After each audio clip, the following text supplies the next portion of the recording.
So everybody want to know how I keep whipping up everything so fast while being a CEO and a full-time artist. I'm sitting here trying to tell you that. Terrence, man. So like you just mentioned when I was off camera. Yeah.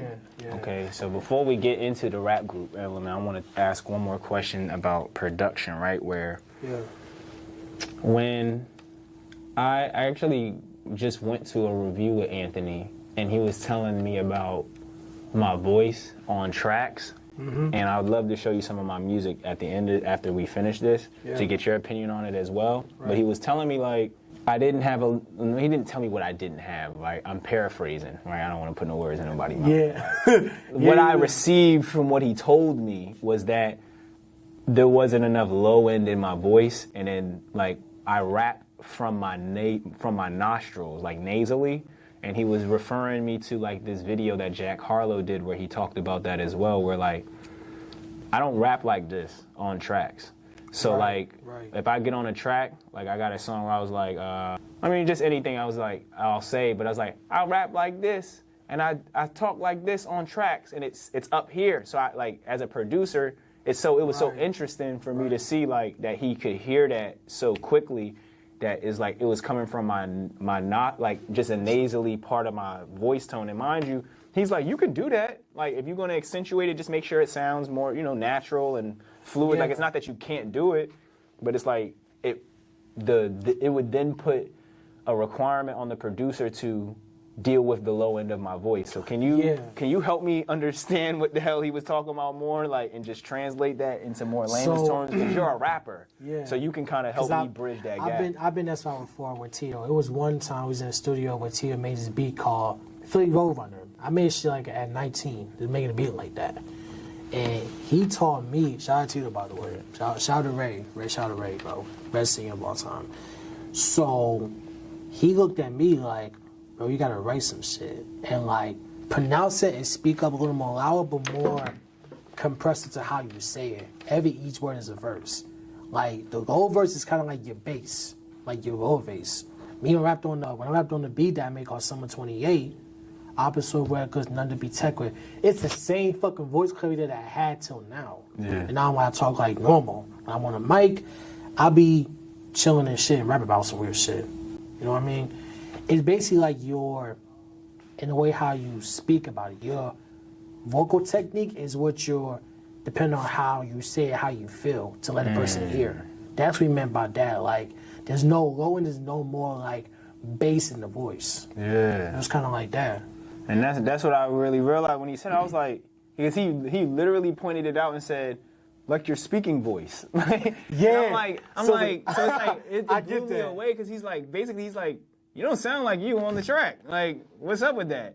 And I'm like, it's because I remember when I had my first producer, he would always say that I sound, it was like literally I got reverse advice, right? So when I first started doing the music, it was like, my mans used to say, yo, you sound monotone and melancholy. So if that's what you're going for, once again, that's what a producer's gonna say. I'm not limiting you. I'm just telling you how to execute what you're attempting to do. Right. So it's like, when he said, yo, you could be more animated, I think I took that in much more deeply than I needed to. Like, he was saying add some animation to it, but I think I stripped my own speaking voice from it.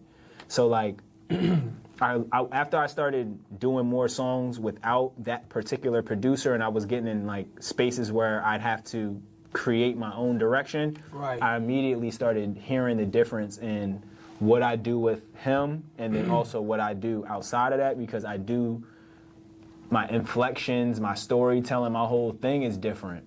And so I know in my next music project, it inspired me. Like, this whole dynamic inspired me to get back into the studio just so I can experiment and create with that element. The one thing also, I got advice for you, that always do many takes if you want to see the right voice to it. Because every take is your verse, another verse. It depends on each take is your different voice quality of how you speak, how you rap on track. You know, I do that every day, like 4 different takes. Like if I do one take, now somebody right, do another take. Okay, that sounds better. You put the one take here and take together and compress them, now you got a one take. I see what you mean. It's so all it's about like you can go together, right? Yeah, like which one sounds right in the left ear, which one sounds the right ear. So which ear, like EQ, sounds with the voice to that. Every take is a different opportunity of it. So yeah. Yo, I appreciate that because like I always be trying to be respectful to my recording engineer by not killing them with mad takes. But you're right. If I want to make the best work that I can, I gotta take advantage of punching in and different takes and see what's the best punching you will do. Yeah, I still do it every day. I still do that every day. No, I really appreciate that. So let's dive into the actual rap group that you had mentioned, right? So shouts out to the gang. You feel me? But tell me more about that. It's a funny group name. It's called Hentai Game. It's like old Odd Future, kind of like chill boom, like weird rap type shit. So there's like 26 members in the group. So it's crazy as shit. Lit, yeah, so it's kind of like that Odd Future feeling, Brockhampton type shit. So K for Life and Hentai Game is like a chill group. So it's many members. I can name 26, so basically name some of them. I might apologize, but I might shout out Hentai Game. Let's go. So there's 2 leaders. One is Mozzie, one is Corey. 2 different leaders of the same group. Now there's Big G, Virgie, Kid Scars, Death Wave, myself, Young Fishy. It was like a lot of motherfuckers in the group. Right. And it was 2 different groups from Separate. So it was all of us making just EPs and all that. But when I first joined, Mozzie DM'd me. I told Mozzie I wish I could join a group like y'all. Wish I could like help y'all out because I know what I got. Mozzie like, come on, join. It was a social Instagram group. But it was like a real group that niggas was fucking with. Like they in Florida. And I'm in Philly, so he was like, yo, we're gonna kidnap your ass. We're gonna take you to Florida, nigga. Right. And I was like, I don't know about that. Cause you know I don't come around my hood. So, yeah. Right, you said you ain't that easy, right? Yeah. And there's many producers and rappers in the group. So there's me, Death Wave, Big G, like W2, 4 or 5 producers in one group. It's like me and Death Wave, everybody else. Now the rappers are Corey and everybody. We do it together. Yeah. We brainstorm on anime beats or our own beats. So that's how we work together. And we just learn to work each other out to help this song out. Because when I'm in a group with them, it gives them confidence. Like, yo, let's get over a verse. I did a verse with Virgie the other night, and he was like, bro, your verse is fucking crazy. I said, bro, because I'm about weird shit. What the fuck you expect, dog? Because I come from that era that weird kids always getting pushed to the side and shit. Yeah. Like, trust me. And those weird kids, they're going to be famous someday. That's why I like being myself, because of, like, Mac Miller and Earl Sweatshirt. When they was the weird motherfuckers, they didn't give a fuck what nobody says. Right. Rest in peace to Mac Miller, by the way. Mac Miller's an amazing person. And I feel like they open doors for weird kids like us to express who we are. Yeah. And it's just like, it was fun, but I still got it. No, that's how I felt about Andre 3000. Like, true. When he wore a kilt, it's like people just was like, he's wearing a dress, and it's like, nah, I'm trying to create space so people who are maybe this awkward or outcasted, right? I don't think you can see, you know him. His immediate desire isn't to walk around in a kilt. Otherwise he'd do it every day, but he used it as a statement to give other people the room to be themselves. Right. You know what I'm saying? So it's like, I always appreciate that. And you don't ever want to get, even like with Lil Nas X, like some people might get hypersensitive about how he demonstrates what he does, and he's young. So some of the things might be more than he can be accountable for at this time, and he'll learn that. Even like Brockhampton, when they came out, right. Amir Van, like his shit's crazy. It's like those are people who are making statements. So because they would like, if you listen to them, they say it. They're attempting to create space for other people. Right. That's always usually what is the mission behind those elements, or what some people will call antics. It's like, yo, I'm trying to create space for other people like myself as well. Shout out to Worst Generation, also a Funk Volume, Hobson. Them niggas, bro. Them niggas. Yeah, I remember. Like, that's why I fuck with them. Like, I was inspired being a weird group. Now, I'm part of the rap group and just doing like 2 EPs and shit.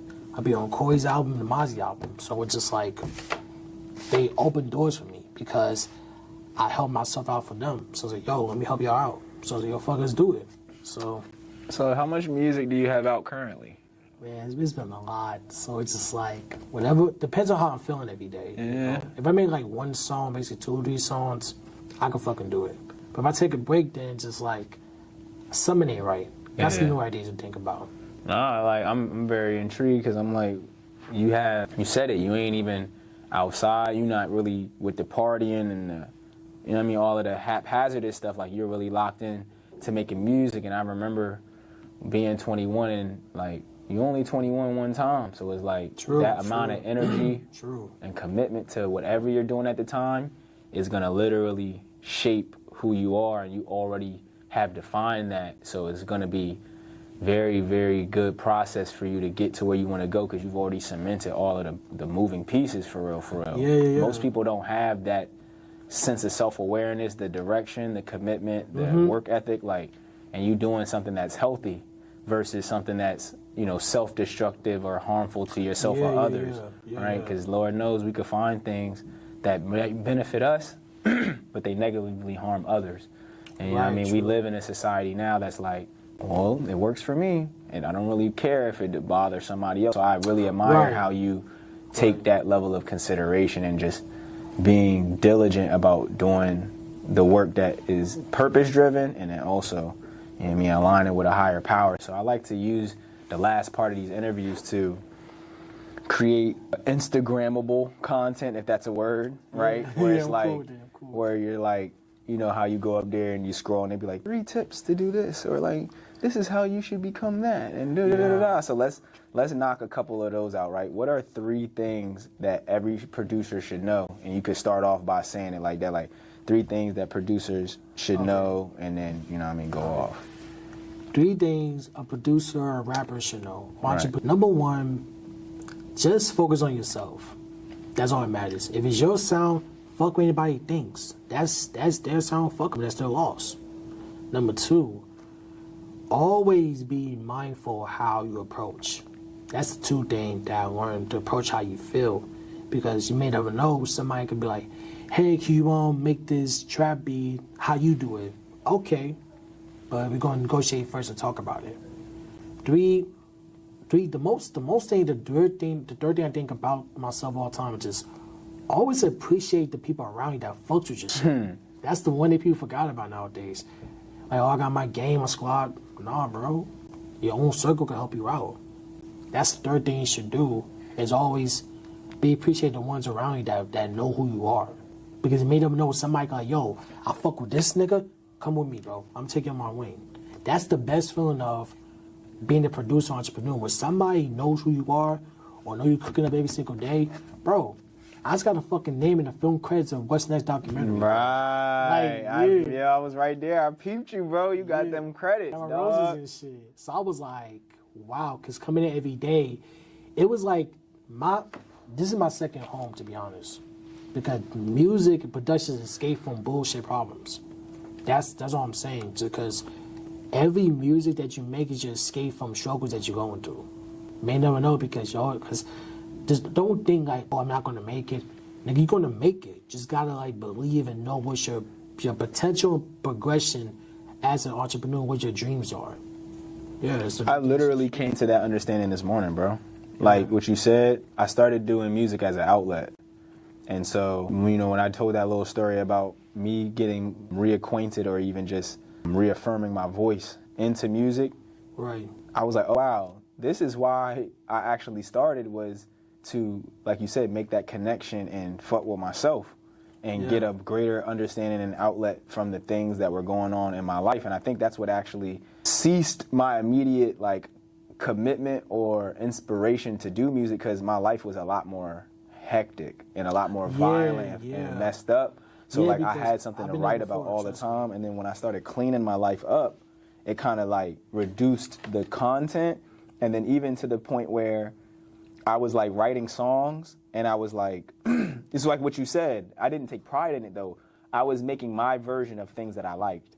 And I didn't feel like that was like good enough. And and as I'm looking back and I'm sharing this with you now, I'm like, I think it's like what you just said, because it wasn't being received well as the person who did it initially from the people who I was trying to share with. So I was just basically projecting my own success based on someone else's, which is always a L.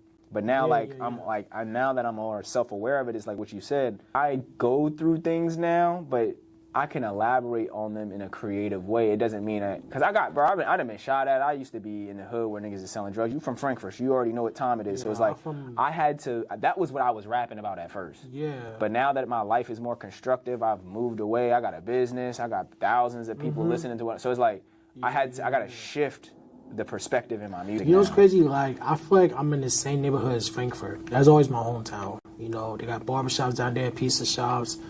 I just feel like a J. Cole type person. When I rap about my neighborhood, I just play basketball, go in my room, just make beats and make music and rap. Just basically doing a lot of shit because I feel like the idea of it just know who you are and just talk about where you come from. Let me get it. It looked like he left something in here. Yeah.